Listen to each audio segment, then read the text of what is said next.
وادی ہے، اور ایک اور روایت میں ہے کہ یہ جہنم میں پیپ اور خون کی نہر ہے، اور حضرت عبداللہ بن عمر فرماتے ہیں یہ جہنم کی بہت گہری وادی ہے۔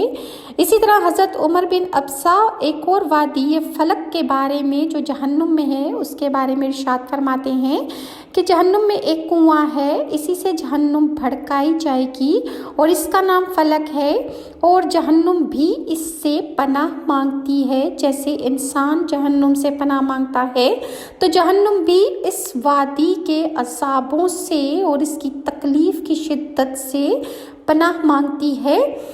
اور زید بن علی اپنے آبا سے روایت کرتے ہیں کہ انہوں نے کہا کہ فلک جہنم کی جڑ میں ایک کھائی ہے جس پر پردہ پڑا ہوا ہے، جب اسے کھولا جاتا ہے تو اس سے آگ نکلتی ہے، اور اس سے نکلنے والی آگ کی سخت گرمی سے